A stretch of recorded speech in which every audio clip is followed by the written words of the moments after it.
రాజభోగమును సంగినను చాలును లేదా యుద్ధమునకు సిద్ధముగా ఉండమని కదా ధాయుధులు ఇప్పుడు కబురిపిరి.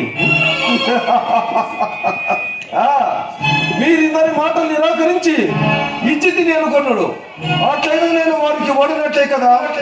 అదేను గాక మౌల్యమును నీవు మేమును వారము కలింపుకొని ఉంటుంది. ఇప్పుడు ఈ సంధి గావించి కొన్నంత మాత్రమున మాలో మాకు అన్యోన్య మైత్రి ఎట్లు కలుగును, ఎలా కలుగును? కావున వారు తలక్రిందులుగా తప్పము ఆచరించుకున్నాను. మమ్ము చేయితురన్న మాట కలలోని వార్త ఎటులందువా? దుర్జయ మహారథి కౌడి కౌరవేయులలో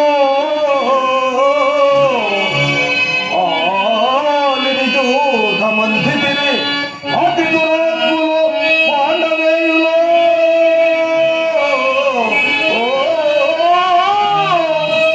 పునరుదాన సంధి వనగూడనే మాకునిక కర్ణ మహాలయము వేలముగా ధ్వరపరణ వీరని ముజగ మాగు నేర్చునే.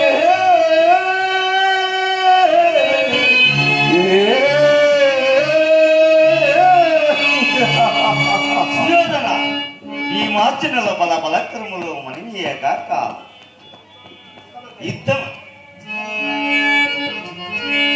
యుద్ధమని తెలుపుతుంటువేమో గాని నీకు యుద్ధము వలదు.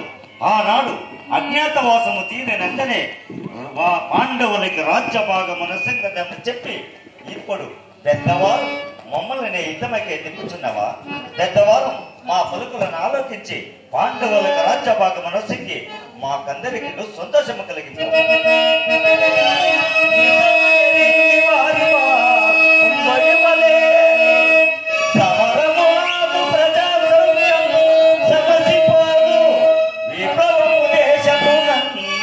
సంధిగా ఉంచుకోమని నాకు చెప్పుట కంటేనో మా రాజ్య సర్వసంతమందు వారికే ధారపోసి మమ్ములనే అడవులకు పంపుట మేలు కదా.